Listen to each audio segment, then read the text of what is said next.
Se você me acompanha há mais tempo, sabe que eu sou um estudante de direito, não sou apenas um militar do exército, e esse canal nunca foi para falar sobre militarismo. Eu falo sobre militarismo porque vocês me perguntam sobre isso e meu público acabou virando pessoas que querem se tornar sargentos do exército ou têm interesse no assunto e tudo mais, e acabam me perguntando sobre a vida na caserna e enfim. Só que hoje eu vou trazer um tema um pouquinho diferente e talvez isso vá te ajudar não só nos seus estudos, mas na sua vida. Tá bom? Isso é muito interessante você saber disso. E eu vou começar a fazer mais vídeos falando sobre direito também, porque existe uma teoria, deixa eu tirar isso aqui que tá refletindo, né? Existe uma teoria que você aprende uma porcentagem ouvindo, ou alguém te ensinar, outra porcentagem se você for ler, outra porcentagem se você ler e começar a praticar, e ainda maior quando você ensina. Então hoje a minha ideia aqui é ensinar vocês uma parada muito interessante do direito penal e ao mesmo tempo isso está me auxiliando porque vai ser minha técnica de aprendizagem, uma última técnica onde eu posso explicar algo para vocês demonstrando que eu consegui dominar o assunto. E não é demonstrando para você, é demonstrando para mim mesmo. Então vamos lá.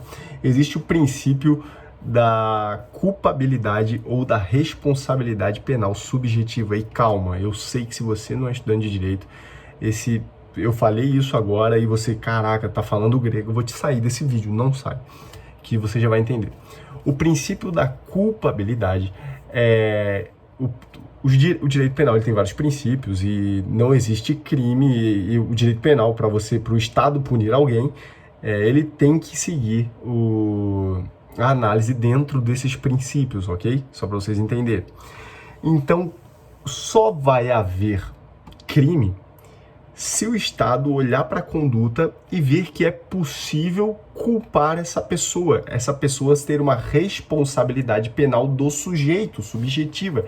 Eu consigo olhar para ele e dizer que ele teve culpa. E o que é culpa, Gabriel? Ou melhor, culpabilidade, a habilidade de estar culpado.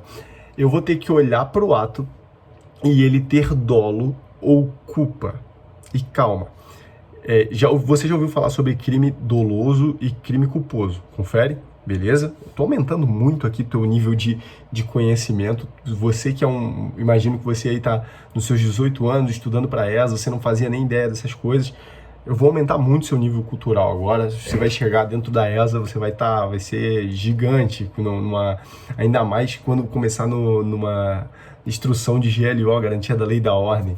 Olha só, todo crime ele depende que o sujeito que cometeu o ato tenha agido com dolo ou com culpa. Dolo é quando eu tenho a intenção de fazer aquela coisa. Então vamos olhar para aquele crime mais incidência que a gente gosta de falar, o homicídio. Então, o sujeito foi lá, quis matar uma pessoa e matou a pessoa. Então, ele cometeu um crime doloso. Ele teve a intenção desde o início, ok? Agora vamos para um outro. O que seria um homicídio culposo? Ah, Gabriel, é quando morre a pessoa e ela não teve a intenção. Não é só isso. Porque pode ser que ele não teve a intenção, mas também não teve culpa. E eu vou dar um exemplo muito interessante que não está no meu material, mas foi algo que enquanto eu li eu fiquei pensando. A culpa ela só existe quando há imprudência, negligência ou imperícia. Vou repetir. Só vai existir culpa se aquele crime ocorreu diante de um ato em que teve imprudência, imperícia ou negligência.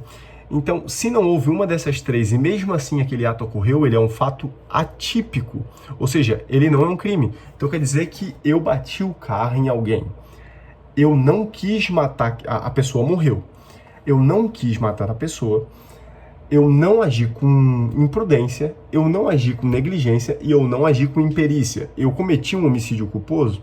Não, eu não cometi nem doloso e nem culposo. Eu não cometi crime nenhum, por mais que aquela pessoa tenha morrido e eu era o motorista que bati o carro nela. Entenderam até aí? Beleza. Gabriel, e me dá um exemplo do que seria alguém agir com imprudência, imperícia ou negligência. Vamos lá. Você tem um carro. Vamos voltar para essa da batida. Você tem um carro. O seu pneu furou. Nesse momento muito rápido em que o pneu explodiu, você perde o controle. No que perdeu o controle, de imediato bate, o carro vai para cima da calçada e você bate num pedestre.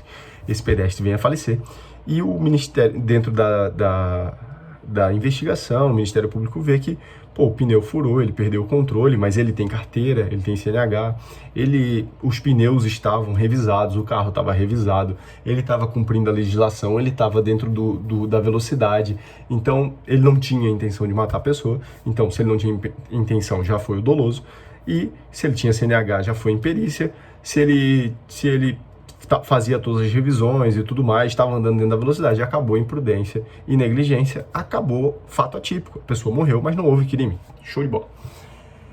E se você tem lá o seu step, o seu pneu furou uma semana atrás, ou melhor, um mês atrás. Aí, como você sabe, todo carro precisa ter o step. Você vai lá, retira o pneu e coloca o seu step. Porém, existe uma regra, e se eu não me engano está no Código de Trânsito, no CTB, Código de Trânsito Brasileiro, ou seja, uma legislação, onde você não pode ficar andando com este step. O step, ele é exatamente o que o nome diz, ele é um step. Ele é um pneu mais fraco, ele é um pneu mais simples, porque é só o suficiente para você chegar no borracheiro. Na bucha, você tem que trocar no mesmo dia. Só que passa-se um dia, passa-se 2, passa-se 3, passa-se 10, passa-se 20, passa-se 30 dias e você continua rodando com aquele step. Até que chega o fatídico dia onde vai explodir, vai furar, mas não aquele simples furar, aquele que dá uma explosãozinha, sabe? Pá! Explode ali o seu pneu, exatamente o pneu do step, cara. E daí nesse dia, porque você ficou rodando 30 dias, porque ficou com preguiça, não quis gastar dinheiro, tava de pão durice, não quis fazer isso, e isso acontece direto, tá? A gente vê o pessoal rodando de step por aí, e vai lá e estoura e bate na pessoa, a pessoa morre. Você não seguiu uma regra do Código de Trânsito Brasileiro. Você deveria ter arrumado o seu pneu anterior, ajeitado ele no borracheiro e já ter trocado o step e devolvido o step para o porta-mala. Mas não, você quis continuar rodando com um outro pneu muito pior. Nesse caso, você agiu com negligência. Você não quis, você não fez algo que deveria ter feito. E por mais que você não tivesse o dolo, você tem uma responsabilidade penal subjetiva, porque você tem culpa. E é assim que eu termino a minha aula sobre o princípio da culpabilidade ou da responsabilidade penal subjetiva, e dá para entender que eu consegui dominar o assunto. Valeu, rapaziada, um grande abraço. Se você gosta desse tipo de vídeo, curte esse vídeo, comenta aqui. Pode ter certeza que isso vai aumentar muito o teu repertório, ainda mais se você é estudante de direito, se você é...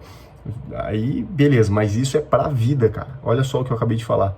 Isso é pra vida. Se você tivesse andando acima da velocidade, a estrada tá 60 por hora, você tá andando a 90 e acontece um acidente desse, você foi imprudente. Aí, se ocorre uma morte, isso é um homicídio culposo. Interessante, né? E é uma coisa normal você andar acima da velocidade. É uma coisa normal andar com step. Isso eu tô trazendo só para coisas de trânsito. Agora você imagina a quantidade de coisas que dá para fazer. Aconteceu em Manaus esses dias, um cara caiu do container e quem estava manobrando o container não tinha habilitação para isso. O container não, acho que container, não é container, guindaste, desculpa, falei uma palavra completamente nada a ver. O cara caiu, ele não tinha intenção de matar, mas ele foi imprudente. E ainda era para estar aposentado, ele já estava aposentado por invalidez, o que piorou ainda mais o caso, que não era para ele estar trabalhando. Enfim, é interessante para a vida isso, você vai aplicar isso com certeza em GLO. Se eu soubesse isso, eu seria um sargento já muito diferente desde o início, e ter esse tipo de conhecimento para a vida, quando algo acontecer nas suas conversas, você já sabe, não, mas espera aí, aconteceu isso, mas será que é culposo? Será que é doloso? Eu sei distinguir o que é culposo e o que é doloso, entendeu? E aí você vira o cara diferente da mesa, da conversa. Você entra em outros patamares de conversa aí. Beleza? Não é aquele eu acho que ele é um criminoso. Pô, não, cara, não é eu acho. Vamos falar direito aqui. É ou não é? O que a lei diz? É isso. Beleza, rapaziada? Enfim, comecei a falar um monte de abobrinha agora. Curte o vídeo, comenta e compartilha. Tamo junto, um grande abraço, até mais. Fui!